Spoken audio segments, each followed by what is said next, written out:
इस बार आप NN area के इलेक्शन में खड़े हो रहे हैं या नहीं? अभी मैंने कुछ सोचा नहीं है, इसलिए कि मैं तो ये समझता हूँ कि जो मैंने अपने टेन्योर के अंदर 2 साल में काम किया तो शायद मैंने काम नहीं किया, जिसकी वजह से मैं हारा। हार जीत तो जिंदगी के साथ होती है।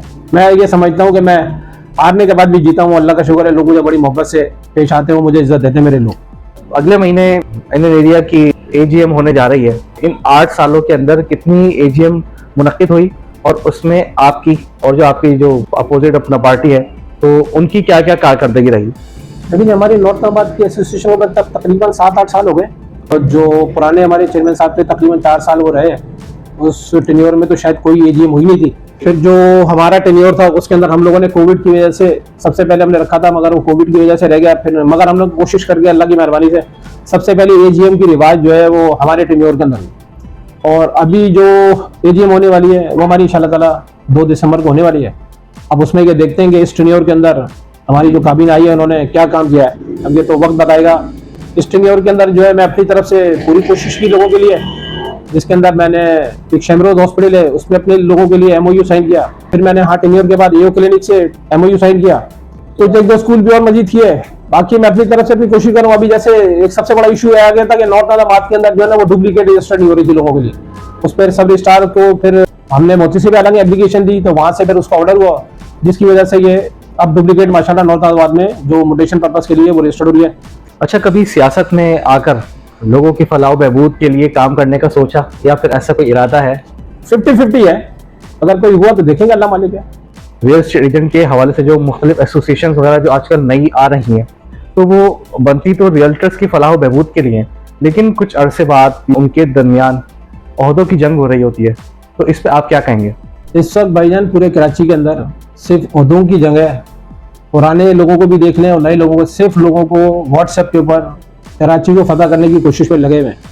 बस सब अपनी अपनी सीटों के चक्कर में पड़े हुए हैं, एक दूसरे पे कीचड़ उछाल रहे हैं। कोई फायदा नहीं है इन सब चीज़ों का। आपको यूनिटी करनी पड़ेगी, अपनी सीटों की कुर्बानी देनी पड़ेगी, और जो उस सीट के लिए परफेक्ट है उसको उस सीट के ऊपर ले कर आए ईमानदारी से। जब ही ये कराची का सिस्टम सुधरेगा, वरना कुछ भी नहीं सिस्टम सुधरेगा। ये इसी तरह लोग लड़ते रहेंगे और कुछ भी नहीं होना।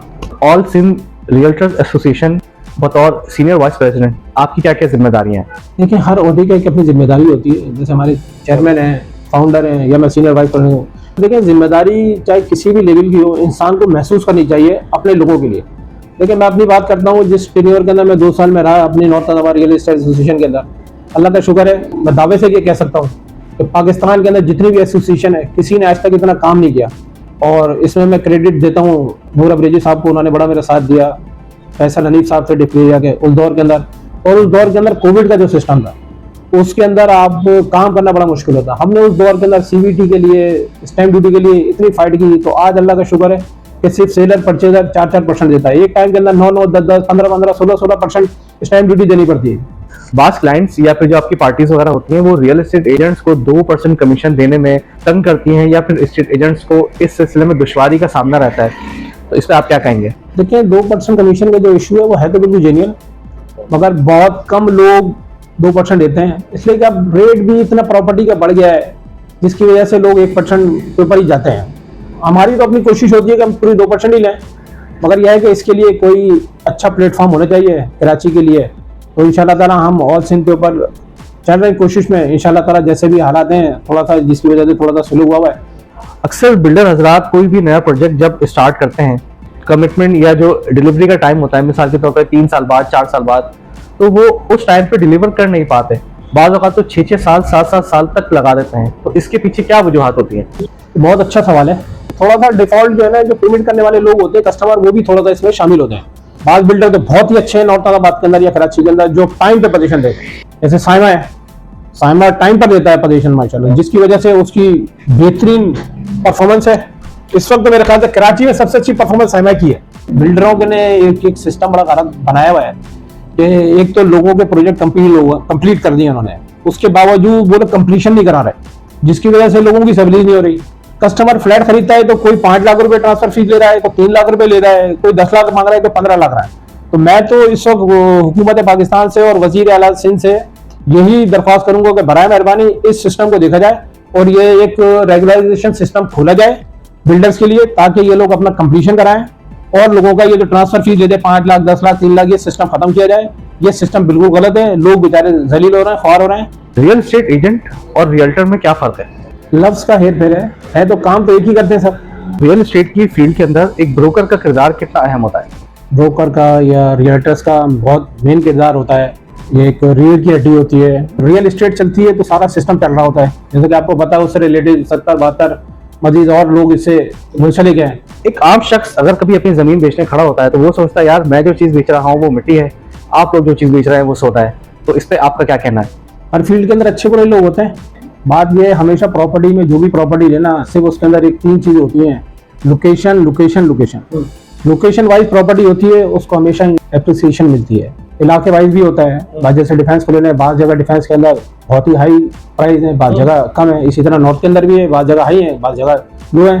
सुरजानी ले लें, इसकी गाड़ी सिर्फ लोकेशन की वजह से पैसे अप एंड डाउन होते हैं। इन्वेस्टमेंट पॉइंट ऑफ व्यू के हिसाब से स्कीम 33 का इलाका कैसा है?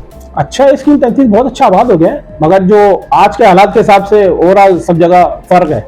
जो लोग अभी लॉन्ग टर्म के लिए इन्वेस्टमेंट करना चाहते हैं, डिफेंस में भी कर सकते हैं, स्कीम 33 में भी करते हैं। बाज स्टेट एजेंट्स दूसरे एजेंट से मुकाबला करने के चक्कर में क्लाइंट्स के सामने अपना कमीशन मार्जिन या तो बहुत कम कर देते हैं या फिर बिल्कुल ही गिरा देते हैं। तो इस पे आप क्या कहेंगे?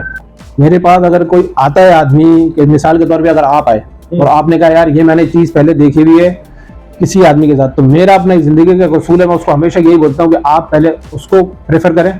अगर खुदा ना खाता उससे डील नहीं होती है तो आप उससे क्लियर होकर आ जाए, ताकि कल को वो क्लियर ना करें। मैंने तो अपनी जिंदगी का यही उसूल बनाया हुआ है और अल्लाह का शुक्र है मैं उस पर अभी भी कायम हूँ। कोई भी प्रॉपर्टी सेल या परचेज करते वक्त एक आम शख्स का फाइलर होना कितना जरूरी है? देखिए, फाइलर होना बहुत इंपॉर्टेंट है। देखिए, बात ऐसी है कि अगर हम फाइलर होंगे, इनकम टैक्स देंगे, तो अपने मुल्क को ही फायदा होगा। फाइलर होना चाहिए, हर चीज के लिए फाइलर होना चाहिए इंसान को। हुकूमत की तरफ से 7E के नाम से जो एक नया टैक्स लगाया गया है, इस पे आपकी अपनी जाती क्या राय है? हुकूमत है, माई बाप है, कुछ भी कर सकती है, मगर ये 7E टैक्स गलत है मेरी अपनी जाती राय के लिए। इससे बहुत फर्क हो गया हमारे काम के अंदर, लोग बहुत परेशान हैं। अब देखें ना, लाहौर के अंदर उन्होंने स्टेडियम लिया है।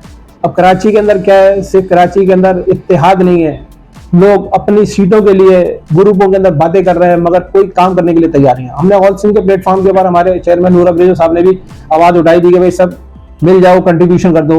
उन्होंने अपने तरफ से अमाउंट भी डिसाइड किया था कि भाई मैं इतना अमाउंट डिसाइड कर दूंगा, मगर कोई तैयार ही नहीं है। अब आप देखें ना, कराची में लोग परेशान है। लोकल गवर्नमेंट की तरफ से स्पेशली नॉर्थ नाजिराबाद के अंदर बहुत ज्यादा तरक्याती काम देखने में आ रहे हैं, तो इस पे आप क्या कहेंगे? देखिए जी, लोकल गवर्नमेंट किसी की भी हुकूमत हो, काम करना चाहिए आवाम के लिए, और अच्छा काम है, जो भी कर रहा है अच्छा काम कर रहे हैं। मगर कुछ काम जो है ना गलत भी हुए कि बेचारे लोगों का रोजगार तोड़ दिया है, शादी हाल तोड़ दिया है, तो ये भी तो लोकल गवर्नमेंट का ही काम था ना सारा।